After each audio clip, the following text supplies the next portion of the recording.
योकोई और सेकी एक ही क्लास में पढ़ते हैं और आसपास बैठते हैं और समस्या तो आपको पता ही है। योकोई क्लास में ध्यान नहीं दे पाती क्योंकि सेकी की हरकतें उसे बार बार डिस्ट्रैक्ट करती रहती है। खैर कहानी में आगे बढ़ते हैं। अगले दिन मैथ्स पीरियड के दौरान सेकी अपनी पॉकेट से एक रिमोट कंट्रोल कार निकालता है और वहाँ रखे कुछ पेपर्स पढ़ने लगता है। अब क्योंकि वह अभी तक टॉय कार को ना चलाकर उस पेज को ही पढ़ रहा था तो योकोई को इस पर कुछ डाउट होता है। वह धीरे से उसके पास जाकर उस पेपर को देखने लगती है और पाती है कि यह तो ट्रैफिक रूल्स के नियमों वाला पेज है। इधर से कि सारे ट्रैफिक रूल्स को पढ़ लेने के बाद रिमोट की सहायता से कार चलाने लगता है और ट्रैफिक रूल्स का अनुसरण करने लगता है। वह इसमें काफी ज्यादा सीरियस है, इसलिए जब ऊंचाई चढ़ते हुए उसकी गाड़ी उलट जाती है तो वह काफी ज्यादा डिप्रेस हो जाता है। योकोई को समझ में नहीं आता कि आखिर इसमें उदास होने का क्या बात है। वह फिर से ट्राई कर सकता है, पर क्योंकि नियमों के पेज में लिखा था कि वह दिन में केवल एक ही बार ड्राइविंग टेस्ट दे सकता है, इसलिए वह हेडफोन लगाकर बैठ जाता है। अगले दिन वो फिर से ड्राइविंग टेस्ट करने लगता है और इस बार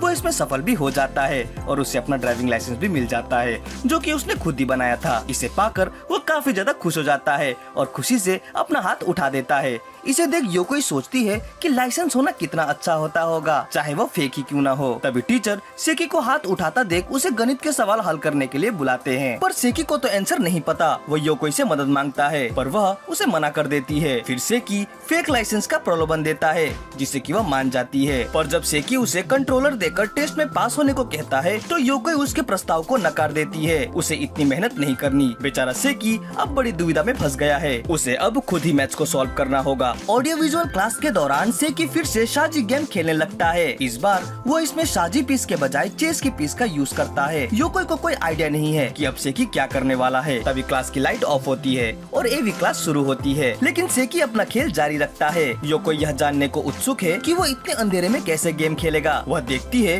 कि सेकी चेस के पीस के माध्यम से शाजी के पीस को फेंक रहा था और वहाँ चेस का कब्जा जमा रहा था। इसे देख योकोई को लगता है कि जैसे चेस के पीस एक असैसिन है जो कि अपने अंधेरे की शक्ति से सोजी वॉरियर पर हमला कर रही है और उसे निस्तनाबूद कर रही है। योकोई को इस पर काफी ज्यादा गुस्सा आता है। वह सोजो वॉरियर की मदद करना चाहती है, इसलिए वह अपने इरेजर से निशाना तानकर चेस असैसिन पर हमला करने का सोचती है, पर काफी अंधेरा होने की वजह से वो उन्हें देख नहीं पाती और लगभग हार मान लेती है। लेकिन तभी उसे अपने नीचे कुछ सोजी पीसेस दिखते हैं। वह चुपके से उसे सेकी के डेस्क पर रख देती है। जब सेकी उन पीसेस को वहाँ देखता है तो काफी ज्यादा डर जाता है। वह एक एक कर सभी पीसेस को नीचे गिराने लगता है, लेकिन वे वापस फिर से ऊपर आ जाते हैं। इसे देख सेकी इतना डर जाता है कि वह खेलना बंद कर देता है और प्रे करने लगता है। वहीं उसके पीछे छिपी योकोई उसे ऐसा करते थे काफी ज्यादा खुश हो जाती है, लेकिन तभी वो पाती है कि उसकी स्कर्ट तो सेकी के चेयर में फंस गई है। बेचारी काफी ज्यादा घबरा जाती है क्योंकि अगर टीचर ने उसे ऐसे देख लिया तो उसकी खैर नहीं। अगले दिन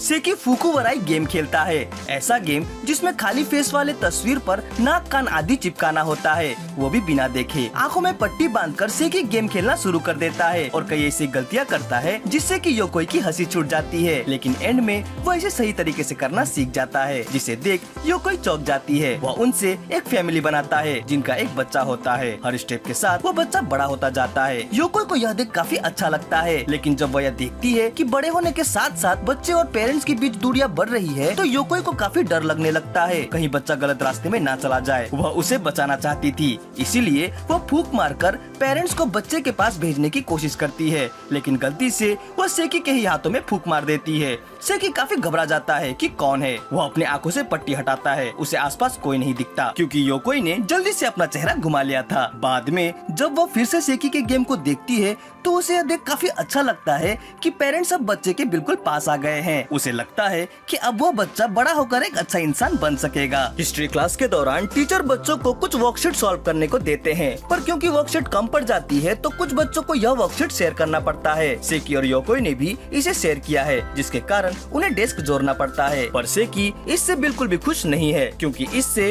उसका बैग बीच में स्टक हो गया है। वह अपने खिलौने को नहीं निकाल पा रहा था। सेकी के उदास चेहरे को देख योकोई को उस पर हंसी आने लगती है, पर तभी वो अपने पेंसिल बॉक्स से कार्ड्स का डेक निकालता है और उसे फीटते हुए योकोई को कार्ड्स की ट्रिक दिखाने लगता है। योकोई उसे इग्नोर तो करती है, पर सेकी हार नहीं मानता और उसे इम्प्रेस करने के लिए ट्रिक दिखाना जारी रखता है। वह उसे ईंट का इक्का दिखाता है, जिसे कि फिर से गायब करके वर्कशीट के अंदर से निकाल देता है। योकोई इससे थोड़ा इम्प्रेस तो होती है, पर उसे दिखाती नहीं और कार्ड को क्रश करते हुए सेकी की तरफ फेंक देती है। बाद में जब टीचर मे को रीडिंग करने के लिए उठाते हैं तो उसके पीछे फिर से उसी कार्ड को चिपका देख योकोई चौंक जाती है। वह सोचती है कि आखिर सेकी ने यह कैसे किया होगा। वह इम्प्रेस तो होती है पर फिर भी नहीं दिखाना चाहती। उसे लगता है कि जरूर सेकी के पास 2 इक्के की ईंट होगी, क्योंकि उसने जिस कार्ड को क्रश किया था वो तो अभी भी डेस्क पर ही थी। लेकिन जब सेकी उस कार्ड को पलटता है तो वह देखती है कि वो कार्ड ईंट का इक्का नहीं होता बल्कि कुछ और होता है। इसे देख योकोई काफी ज्यादा चौंक जाती है। फिर जब सेकी अपने मुंह से ईंट का इक्का निकालता है तो वह इसे देख भौचक्की रह जाती है। वह झट से मे के पीछे लगे कार्ड्स को देखने जाती है पर वहाँ कार्ड नहीं होता। यह सब देख योकोई के जैसे होश ही उड़ जाते हैं और सेकी अपने मकसद में कामयाब हो जाता है। बायोलॉजी क्लास के दौरान सेकी चश्मा लगाकर बैठ जाता है। उसे देख योकोई को लगता है कि शायद अब वह अच्छी तरह से पढ़ाई में ध्यान देगा, लेकिन तभी वह एक आईना निकालता है और अपने चेहरे को देखने लगता है कि उस पर चश्मा कैसा लग रहा है। वह और भी कई सारे चश्मे निकालकर उसे लगाकर आईने में देखने लगता है। योकोई उसे देख रही थी। वह भी इस खोज में लग जाती है कि कौन सा चश्मा उसके चेहरे पर जच रहा था। वह उसके लिए एक चश्मे को प्रेफर करती है, पर सेकी उसको अनसुना कर सभी को लगा कर देखने लगता है। दूर से ही सही पर योकोई उसे गलत चश्मा लगाने पर खतरनाक निगाहें दिखाकर उसे डराने लगती है। बेचारा चश्मा ढूंढता रह जाता है कि कौन सा लगाए, लेकिन अंत में जब वह योकोई की पसंदीदा चश्मे को लगाता है तो इससे योकोई काफी ज्यादा हैप्पी हो जाती है। उसे सेकी इस चश्मे में काफी ज्यादा स्मार्ट लगता है। पर सेकी उस दिन तो उस चश्मे को लगाता है, पर अगले दिन से वो फिर से बिना चश्मे के ही स्कूल आने लगता है, जिससे कि योकोई को सेकी फिर से स्टूपिड लगने लगता है। अगले दिन सेकी क्लास में फ्लिप बुक से खेल रहा होता है। योकोई जानना चाहती है कि आखिर वो इसमें क्या बना रहा है। वह देखती है कि उसकी ड्राइंग्स के नीचे कुछ वर्ड्स लिखे हुए थे। उसे लगता है कि यह कोई गीत है। उसे उन शब्दों को पढ़ने की जिज्ञासा होने लगती है, लेकिन पाती है कि उसने तो इसमें एक ही शब्द को बार बार लिखा है। तभी सेकी अपनी बैग से एक साउंड रिकॉर्डर निकालता है और बुक फ्लिप करते हुए अपने वॉइस को रिकॉर्ड करने लगता है, जैसे कि कोई एनिमे वॉइस आर्टिस्ट करता है। योकोई यह सब तिरछी निगाहों से ही सही पर ध्यान से देख रही थी। वह जानना चाहती है कि सेकी अब आगे क्या करेगा। फिर सेकी सेटिस्फाई होते हुए अपने हेडफोन को बाहर निकालता है। योकोई काफी क्यूरियस हो जाती है। बाद में शॉर्ट ब्रेक के दौरान योकोई चुपके से क्लास में जाकर सेकी के फ्लिप बुक और रिकॉर्डर को निकालती है और इसे फ्लिप करते हुए सुनने लगती है। सेकी ने यहाँ खुद से साउंड इफेक्ट दिया था और बाद में एक सॉन्ग भी प्ले होता है, जो कि उसके ड्राइंग के साथ मिलकर इतना अधिक मनमोहक बन जाता है कि योकोई एक अलग ही कल्पना की दुनिया में खो जाती है। उसे यकीन नहीं होता कि सेकी के अंदर इतना ज्यादा टैलेंट है, लेकिन जब वह पेज के एंड में पहुंचती है तो पाती है कि वहाँ तो एक मॉडल शॉप का स्टंप लगा हुआ है, जिससे कि उसे यह पता चलता है कि यह कुछ और नहीं बल्कि उस मॉडल शॉप का एक एडवर्टीजमेंट है। एक दिन योकोई को टीचर के ऑफिस में बुलाया जाता है, क्योंकि टीचर्स को लगता है कि योकोई क्लास में ध्यान नहीं दे पा रही। वे इसका कारण जानना चाहते हैं, पर योकोई इन सब बातों को इनकार कर देती है। वो नहीं चाहती कि सेकी मुसीबत में पड़ जाए, लेकिन उसी दौरान वह सुनती है कि टीचर्स जल्द ही बैग इंस्पेक्शन करने वाले हैं और अगर ऐसा हुआ तो सेकी जरूर अपने टॉयज के साथ पकड़ा जाएगा। वो मन ही मन सोचती है कि ठीक ही है, अगर वो खिलौने के साथ पकड़ा गया तो कम से कम उसे डिस्ट्रैक्ट तो नहीं होना पड़ेगा। क्लास शुरू होती है और इधर सेकी अपने रोबोट टॉय फैमिली के साथ खेलने लगता है। उसके उस रोबोट फैमिली को देख योकोई को उन पर काफी ज्यादा प्यार आने लगता है। वह नहीं चाहती कि टीचर उसके इन रोबोट टॉयज को जब्त कर ले, इसीलिए वह झट से सेकी को उन टॉयज को छुपाने को कहती है। सेकी उसकी बातों को मानता तो है, पर वह अभी तक गेम मोड में है। वह इस तरीके की गतिविधि करता है मानो वो रोबोट सच में जीवित है और खुद को छुपाने की कोशिश कर रहे हैं। खैर आखिर में वो तीनों में से 2 को अपने लंच बॉक्स में छिपा लेता है और तीसरे को अपने चेयर के पीछे झुला देता है, मानो वो टीचर से छुप रहा हो। जब टीचर सेकी के बैग को चेकिंग करते हैं तो योकोई काफी घबरा जाती है।